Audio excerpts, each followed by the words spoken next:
Hello mga kapatid, ako si QG and welcome back to Marvel Rivals Role Immersion Strategist. Now, this is the review of my 1 week or 5 days of me playing as the top 5 picks of Marvel Rivals support, or the Strategist version. Now, for this one, our roster or our picks was Loki, Invisible Woman, Raccoon, Adam, what was the fifth one? And Gambit. Yeah, so those were the top 5 picks. I based this on the wiki. So if the top 5 picks that you know of is not here, then that's the reason why. The top 4 S tier were Invis, Loki, Gambit. What's the fourth one? Wait, Invis, Loki, Gambit. Was Raccoon there? I think Rocket was the number 4. Then I had to pick the fifth one, which turned out to be Adam. I didn't know how to use Adam, but that's it.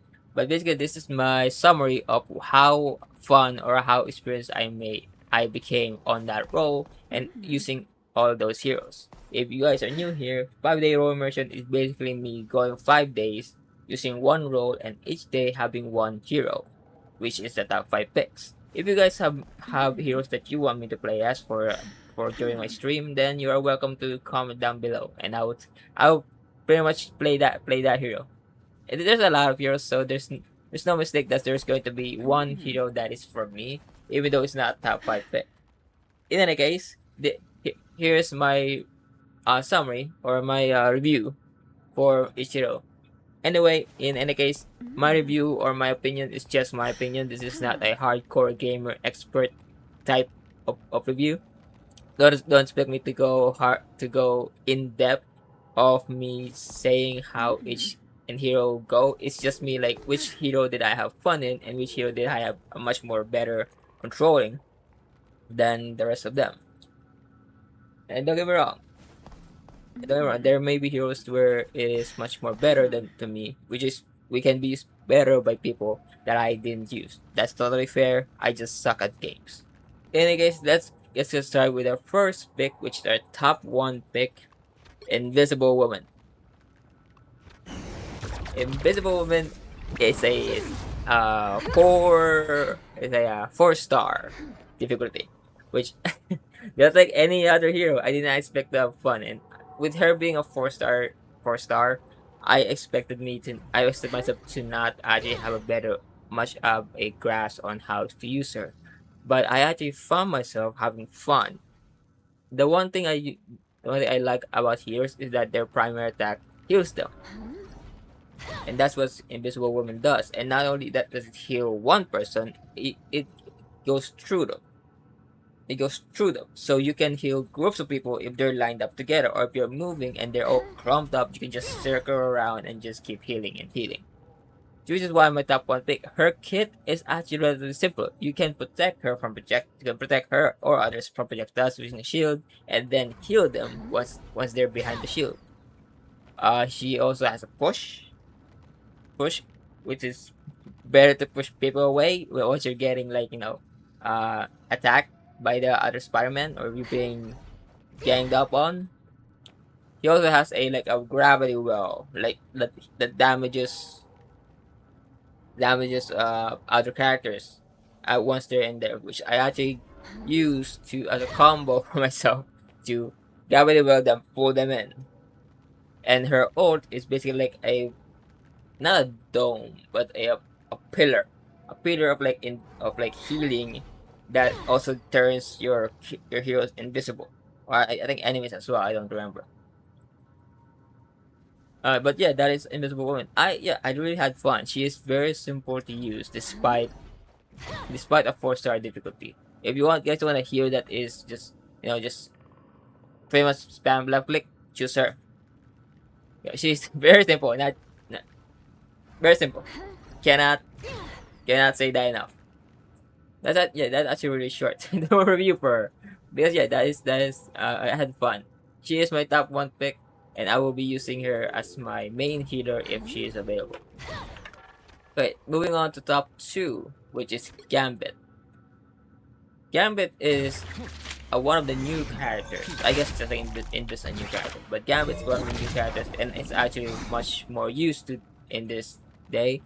And just like in this, he is a 4-star difficulty, and he is getting much more attention recently because of his kit and his appearance with the wedding event. In any case, the reason he's top 2 pick is because um there's no reason. He was fun to use, and I can use his kit effectively. It was a bit of a struggle at first because I didn't know how to like prioritize the spade and the heart cards, and I didn't know how to sparingly use them together. But I can actually say that he is actually fun to use. If you want like a cool character that can attack, or it's like a hybrid, I guess you can choose Gambit. He can. Yeah. It does feel overwhelming at first on what he does with his like kit being cleansing, healing, spade, attack, anti-healing, and then his ult, which is a buff. It does get overwhelming at times, but the main thing you can see yourself if you are playing him casually or trying to try him out is to work on your habits of where everything is. So his E is his heart. His heart, which if you pop it, you instantly heal yourself gradually. And if you use E or F, you have the choice of healing people or using F, which is a not an area effect, which people now call it cleansing. Cleansing is basically you don't get affected by the CCs, like you don't get stunned or something. Yeah, I think that's the best thing I can. You don't get stunned. Yeah, you can counter Groot's ult, you can counter Mantis Sleep, you can, I think you can also do Doctor Strange, counter that. So that's cleansing basically. Like you remove the effect of the CC on you. If you're not, if you can, you can use it on before the thing. So it is timing.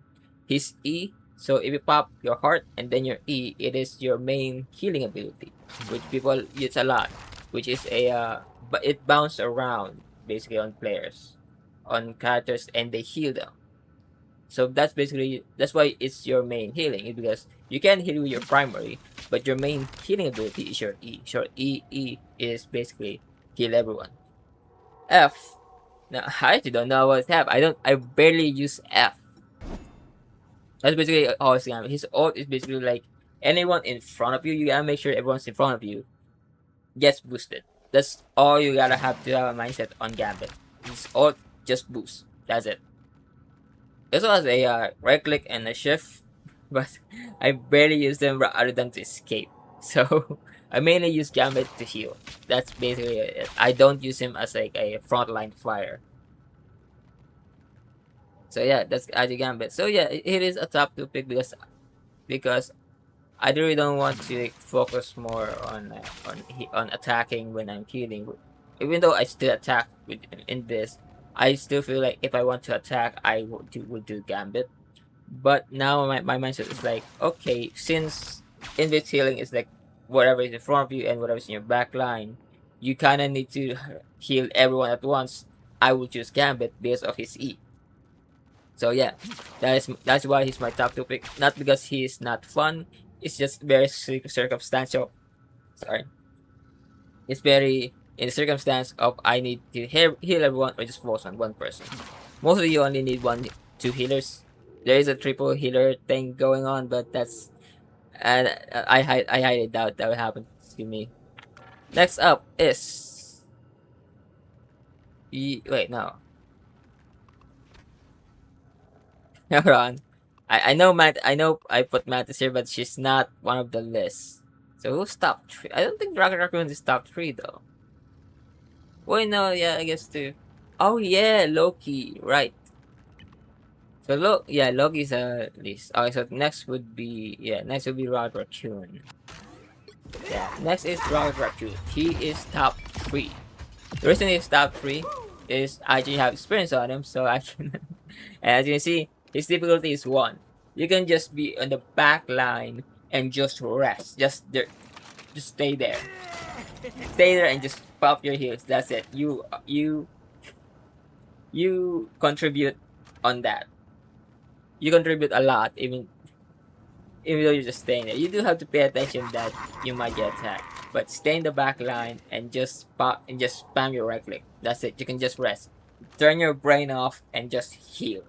He is not, I would say, a good primary healer. Like if you have one more healer, if you have two healers, I would actually just choose in this or Gambit or any other hero base like Jeff.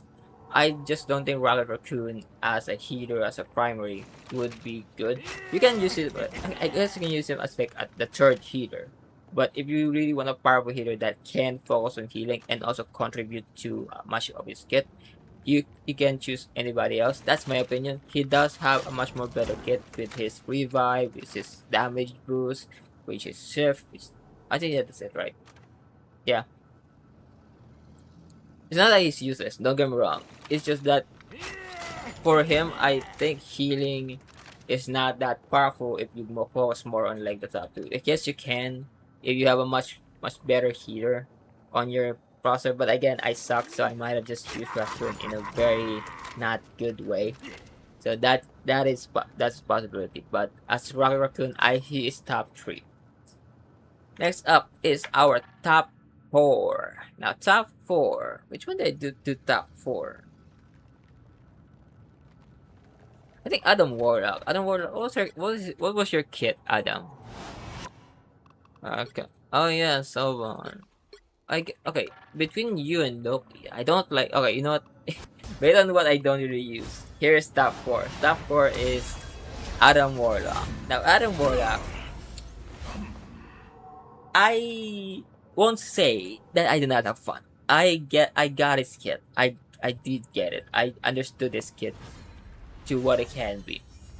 I tried it, had fun, but I think he mostly is shines to reviving. That's actually what I can see. That he shines more on his ult, which revives people. Like he can heal and he can like use a soul bond. But I think if I were to choose on the top 3, I would rather just choose them for healing. Like he shines, Adam Warlock shines because of his ult, which revives people. Now don't get me wrong, there are a lot of like better Adam Warlocks than me, way better. I do get that, but me myself, I don't use him. I don't like see him as a main hero. Again, just like Raccoon, you can't pick him as your top 3. He can be the reviver for your team. For me, I can't see myself choosing him as my main healer. Yes, I contribute more with the top 3 I pick. Heck, I contribute more with Mantis. So Adam Warlock is not really someone that I personally would use as one of the top pick healers in what I do. That's just this is for me. That's for my opinion and mine alone. A lot of people are better. I get that. For me, I suck. So Adam Warlock is top 4. Top 5, very least picked. Coming right up is Loki. Loki. did not have, okay, I did some fun. I did have some fun, but just like what I saw in the reviews and what he was so told is that he needed more thinking. Like he shines more with his clones, which I cannot use effectively. I can fully admit that I suck on using his clones. But I did on the last time I played. I basically just used him as like I saw a person pop my clones and pop my shift or whatever, like the stone healing thing, and then just assault and then just killed anyone in my sight. Not because you do kind of like not get damage or you get constantly boosted once those things are still on you. So that's my thing. I played it much more aggressively and it worked for me, but I don't think that's something that a healer should be. Because if you're a healer, like you need to be like contribute to healing, which while you do splash damage, I still think that he just needs require a lot of thinking and a lot of setting things up. So I don't think for me he is a good healer for me.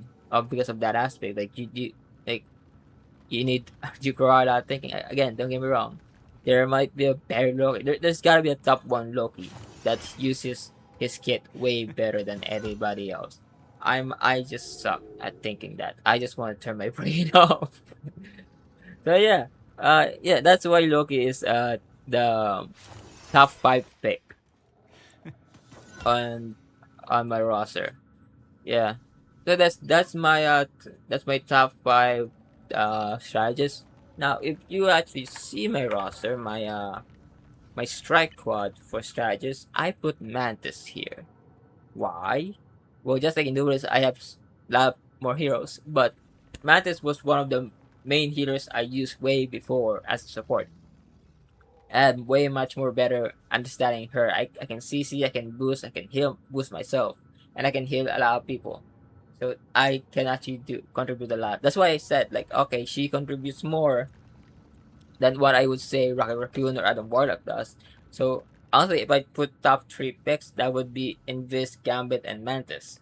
That's it. But in terms of like what I did in the top in the 5-day Role Immersion, that's gonna be Invis, Gambit, and Rocket Raccoon.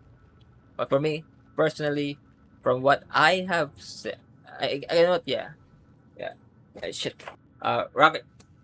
The top 3 is Invis, Gambit, Raccoon as the result of our 5-day Role Immersion on Marvel Rivals. They're the best picks I can think of. Me personally, my top 3 picks is Invis, Gambit, and Mantis. That's it. Yeah. But again, that's my opinion. You don't need to agree with that, but that's it's my what I can say I can use effectively and have much more fun in. So yeah, thank you. So yeah, that's we are actually done with our 5-day Role Immersion. We've done Duelist, we've done Vanguard, and now we have done Strategist. This has been quite fun and quite enlightening to know this much more heroes in a much more light and these roles as I play them. Like play more aggressively, play more defensively, play in the back line. I have now have for better understanding that. And I actually had much more fun than I realized. So yeah, so our full roster is these guys. Yeah, no wrong one. This is my full roster. Now you see some that I didn't actually pick on WoW 5 Zero Immersion. These are just my personal picks. So yeah, I had fun in this 5-day Role Immersion. If you guys do have some hero that I want to use, like maybe you want me to use John. No, who is Johnny? No, the fire guy in Fantastic Four, or you want me to use the Thing, or you want me to use God, what was the stretch man called? I don't know. Maybe you guys want me to use Iron Man or in Iron Man. I don't know. Yeah. If yeah, you guys actually have something you guys want me to play as, then feel free to comment down below and I will play as them and will give my review as to what I think of that hero. Yeah, thank you guys so much for watching. I'll see you guys again see you guys again. I actually don't know since my 5-day immersion is done. I don't know that's next to do. So yeah, thank you so much for watching. I hope to see you again. I'll see you again when I can. See ya.